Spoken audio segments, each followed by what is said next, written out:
Bora pra análise do 5º episódio de WandaVision.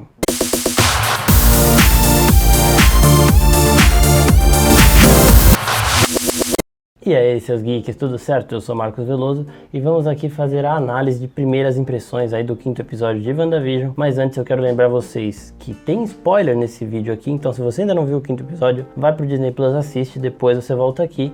E também quero lembrar vocês de se inscreverem no nosso canal, curte esse vídeo aqui, ativa o sininho da notificação para não perder todos os conteúdos especiais de WandaVision e de tudo que a gente fala sobre cultura pop nas outras redes sociais e aqui no próprio YouTube. Começando o episódio, a gente antes tem que falar que a estrutura desse foi um pouco diferente de todos os outros. Nos 3 primeiros a gente viu inteiramente sitcoms. No 4º episódio a gente viu quase que inteiramente o lado de fora, né, a SWORD ali e tudo mais. E nesse a gente teve uma mescla dos dois. Também para começar falando das inspirações de sitcom dos anos 80, nós tivemos de Full House. Full House é a série que as irmãs Olsen, as irmãs mais velhas da Elizabeth Olsen, fizeram nos anos 80, uma das séries mais populares daquela década, uma das sitcoms aí que ganhou um revival, inclusive, chamado Fuller House da Netflix. Esse revival ele teve quase o elenco inteiro de volta, só que as irmãs Olsen elas não atuam mais e elas não voltaram. Além disso, Family Ties, que é uma outra sitcom da década de 80 que tem Michael J. Fox como protagonista, ele que é o protagonista de Volta para o Futuro, é outra forte inspiração também. E Growing Pains também é outra inspiração, outra sitcom dos anos 80, essa principalmente na abertura, que tem aquele momento que mostra a foto do personagem e dele jovem, do ator jovem, vai crescendo. Isso daí é de Growing Pains.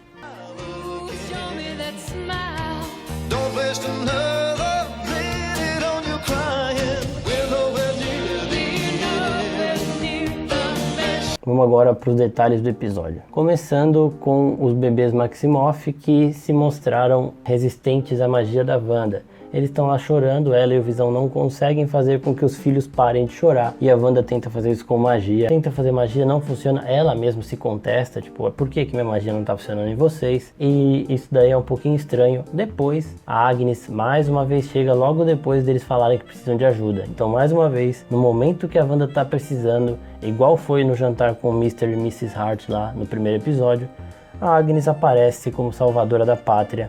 E o Visão começa já a achar isso um pouco mais estranho do que deveria ser. Depois a gente vê a Agnes e a Wanda tendo uma quebra daquela relação de sitcom.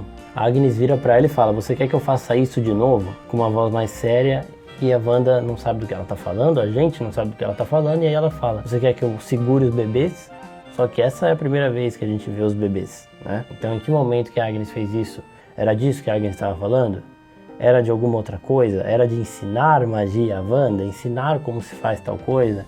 Como a Agatha Harkness faria nos quadrinhos? O que dá pra ver aí é que claramente a Agnes e o Visão eles não estão na mesma sintonia e que a Agnes tem alguma coisa ali e tem a capacidade de saber os momentos certos de entrar na casa da Wanda e também, né, que ela está além do poder da Wanda. Então a Wanda não tem influência sobre a Agnes também. Nesse momento, o Visão chama a Wanda para conversar e quando eles não estão vendo, a Agnes está jogando alguma coisa em cima dos bebês. Ela ainda fala que o Ralph, marido dela, que a gente não viu ainda, que está ali por trás das câmeras ali, ele está interferindo em muita coisa, a gente não sabe ainda, mas ela fala que o Ralph usa isso nela e ela está usando nos bebês. Ela diz para a Wanda que é para relaxar, só que depois ela continua procurando ali, ela fala que está procurando licor e tudo mais, e o Visão e a Wanda eles não estão vendo o que ela está fazendo, nem a gente está vendo, só que depois de um passo de mágica os bebês crescem, eles se tornam aí crianças de, sei lá, 6, 7 anos, e aí a gente vê que eles têm um cachorrinho, e o cachorrinho se chama Faísca. Faísca, para quem não sabe, é o cachorrinho da família do Visão, na nova HQ do Visão, produzida pelo Tom King. O Visão constrói um cachorrinho ali para a família deles, e eles chamam de Faísca por ele ser elétrico. Aqui eles chamam de faísca porque o cachorrinho vai brincar na tomada e solta uma faísca. É outra referência aí ao Visão de Tom King. Aí a gente vê que as crianças têm a habilidade de crescer. Então a gente não sabe se essa habilidade, quando elas eram bebês, foi dado um empurrãozinho ali pela própria Agnes, né? Quando a gente não estava vendo, a Agnes fez alguma coisa e as crianças cresceram logo em seguida. Depois, mais uma vez, as crianças com o cachorrinho, a Wanda fala que elas precisam ter 10 anos para ter um cachorro e elas crescem de novo. Só que dessa vez um olha pro outro. Eles piscam, tipo, concordando em alguma coisa e aparentemente as magias, os poderes dos dois se completam. O Tommy de algum jeito usa uma magia para acelerar o crescimento e o Billy usa uma magia para deixar isso físico, né? Para pausar isso daí. E mais uma vez a Agnes chega no momento mais oportuno e com a coisa que eles precisam. E o Visão fala exatamente isso. E mais uma vez ela chegou aí exatamente com o que a gente precisa. Ela entra do nada com uma casinha de cachorro ali.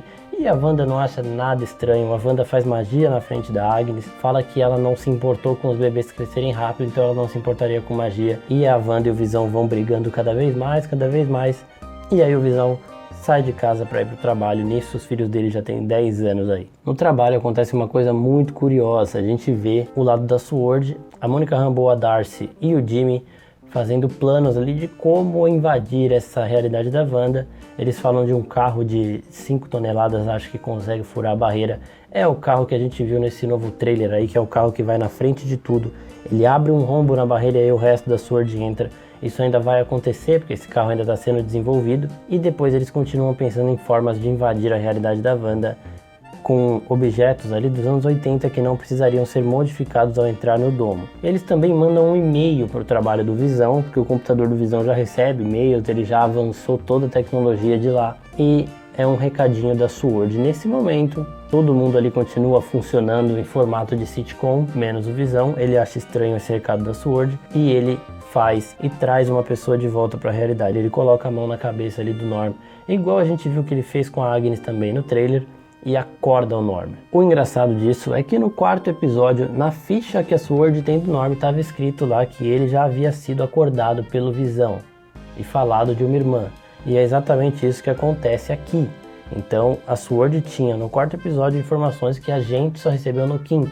Depois disso nós vemos que a interferência do drone que a SWORD mandou para dentro da realidade da Wanda faz com que a Wanda saia como Feiticeira Escarlate. Ela saiu, ninguém cita a Feiticeira Escarlate, mas ela saiu extremamente badass, enfrentou todos os policiais, os agentes da SWORD, FBI e tudo mais que tá ali, sem demonstrar um pingo de medo, completamente segura do que ela estava fazendo, sem demonstrar um pingo de insanidade. Tudo bem, é meio louco ela aprisionar uma cidade e tudo mais, mas ela não demonstra nenhum tipo de insegurança ali naquele momento. Ela está ciente de tudo que ela está fazendo e vai continuar fazendo. E aproveitando para falar da SWORD, antes disso eles tiveram uma interaçãozinha ali, todos falando da Wanda, do passado da Wanda, e o Hayward, né, que é o diretor ali da SWORD, ele começa a falar todas as coisas ruins que a Wanda fez. Então ele fala que ela se alistou na Hydra, ele fala que ela lutou contra os Vingadores, ele lembra dos desastres de Lagos, dos desastres de Sokovia e Lagos, né? Os desastres que a Wanda estava, ou de Lagos inclusive, que ela foi responsável, que foi o que deu início à Guerra Civil. Enquanto o Jimmy Woo, ele vai tentando mostrar o lado bom da Wanda. Então o Jimmy Woo é o fã e o Hayward é o hater. Então a gente vê ali esse conflito. Depois o Jimmy Woo vai conversar com a Darcy e ela mostra que ela também não tem apreço nenhum pelo Hayward. E seguimos aí com ele já dando as caras, ele tomando algumas atitudes que a Monica Rambeau não concorda.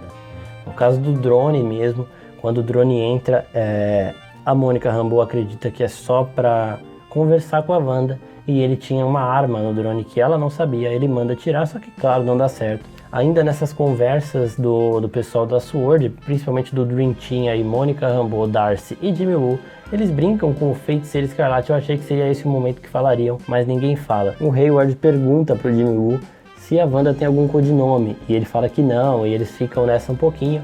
Ele fala, não tem nenhum codinome, então ela ainda não é a Feiticeira Escarlate, pelo menos não é chamada assim. Depois disso nós vemos que o Faísca morreu comendo alguma planta no jardim da Agnes. Nos quadrinhos também, na história de Tom King, tem uma planta que eles falam, o quadrinho inteiro, é uma planta extremamente poderosa que te dá o poder de ver o futuro. Para você obter esse poder, você tem que comer essa planta em 2 estágios. O primeiro estágio é a criatura come a planta e morre.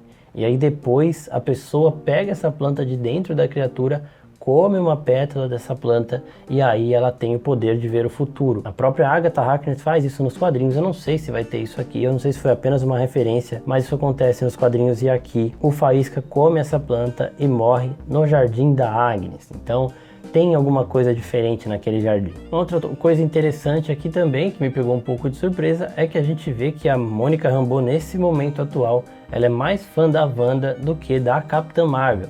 Para quem não se lembra, a Monica Rambeau é essa menininha aí que estava em Capitã Marvel, ela que ajuda a criar a cor do uniforme da Capitã Marvel, né? A cor do uniforme que a Capitã Marvel usa hoje. Agora, ela não quis falar de Capitã Marvel. Eles estão fazendo uma brincadeirinha ali com a Mônica, falando que a Wanda venceria o Thanos se ela não tivesse sido atrapalhada e tudo mais, e que não sabe de outro Vingador que faria isso. E o Jimmy Woo fala que a Capitã Marvel faria isso. A Monica Rambeau fecha a cara e fala assim, a gente não tá falando dela, vamos seguir aqui. Ela faz de tipo algum remorso, algum ressentimento. Será que foi a Capitã Marvel que afastou a Monica Rambeau da Maria Rambeau? Porque no episódio 4 também, quando a Monica Rambeau tá voltando do estalo do Thanos, a gente vai ouvindo algumas vozes e a gente escuta a Maria Rambeau falando para ela, você vai ter que morar com a sua avó por um tempo. Então isso pode indicar que a Maria Rambeau foi para uma missão espacial, alguma coisa, e acabou se afastando da filha, e ela pode ter culpado a Capitã Marvel por isso, não sabemos. Mas vimos que tem um rancorzinho aí. Aí de novo os conflitos Wanda e Visão chegam no ápice, eles quase se enfrentam. A Visão fala que não lembra de nada de antes ali de Westview, pergunta pra ela o que tem fora de Westview, e eles depois vão meio que conversando de uma maneira mais calma e tudo mais. E aí, chegando no final do episódio, quando a Wanda e a Visão estão tendo essa discussão, a Wanda fala que ela não tá no controle de tudo, que ela não sabe nem como começou isso tudo. Então, mais um indício de que tem alguém aí por trás. E nesse momento toca a campainha e Evan Peters chegou aí como Mercúrio. E é o seguinte, ele não tem a personalidade do Mercúrio da Fox, ele tem a personalidade exata do Mercúrio dos quadrinhos, mas ele não é o Mercúrio da Marvel. Então, como eu disse nessa teoria aqui, que tá linkadinha aqui em cima, é um terceiro Mercúrio, com o ator que fez pegando um pouco da personalidade do outro, mas totalmente a personalidade do quadrinho. E a Darcy até brinca, ué, a Wanda reescalou o Mercúrio? O Mercúrio da Fox, ele tinha brincadeiras ali menos, cínicas. Ele era um cara que mais queria saber do pai dele, que era o Magneto, de todo esse passado, então ele não era tão sarcástico igual o Mercúrio do quadrinho. E esse Mercúrio aí que a gente viu o Evan Peters interpretando, por mais que ele seja fisicamente extremamente igual ao Mercúrio da Fox, usando jaqueta de couro e tudo mais, ele parece ser um terceiro Mercúrio. A Wanda olha, não lembra dele direito, depois ele fala, eu não posso abraçar minha irmãzinha, aí ela fala, Pietro abraça, então é o Mercúrio. Não sei se alguém enganou ela, só que aí a gente vê que o Visão e ele não se conhecem. Podia muito bem ser um recasting mesmo, mas aí eles não falariam, então isso é outra coisa. O que a gente acha, você vê nessa teoria aqui, o que a gente acha que é. Depois disso, todo mundo ali extremamente perplexo com o que estava acontecendo, acaba o episódio. E antes de encerrar o vídeo, tem o comercial voltou, o comercial que não teve no quarto episódio voltou aqui pro quinto, e dessa vez ele fala de Lagos, exatamente. Outro trauma de Wanda, que foi quando ela explodiu a cidade ali, não conseguiu segurar a explosão causada pelo Ossos Cruzados, ela acaba causando um acidente, fica extremamente mal, e é isso que começa a Guerra Civil, e esse é o trauma lembrado nesse comercial. E eles falam, Lagos, quando eles falam alguma coisa nesse sentido, quando você faz alguma coisa que você não queria fazer, ou quando você comete um erro sem intenção, sem querer, passando um pano literalmente, porque passa o pano na mesa, passando o pano pra Wanda. Então esse foi o comercial desse episódio, os atores voltaram e agora tem crianças nesse comercial. No comercial do terceiro episódio já tinha, porque os bebês eles já estavam ali na barriga da Wanda, e nesse episódio as crianças já estão ali de novo. E isso também é outra coisa que o Visão levanta, por que não tem crianças nessa cidade a não ser os nossos dois filhos? E aí vai tudo naquele For the Children que a gente já falou, que é o Mephisto por trás. Mais tarde no nosso IGTV tem uma análise um pouco mais estudadinha, com os detalhes que a gente deixou passar daqui, que a gente vai assistir mais algumas vezes, conversar entre os membros aí do oficina e tudo mais, e ver o que a gente deixou passar, que a gente não percebeu na hora. Então o vídeo do IGTV é só um complemento. Esse aqui é o principal. Eu acho que a gente não deixou passar muita coisa não, tô com o olho afiado aqui. E é isso, pessoal, não se esqueçam de se inscrever aqui no nosso canal, curtir esse vídeo aqui, ativar o sininho da notificação e também se inscrever nessas outras redes sociais que estão aparecendo aqui embaixo, para você ficar por dentro de tudo que acontece de mais importante na cultura pop. Muito obrigado e até a próxima. Tchau, tchau.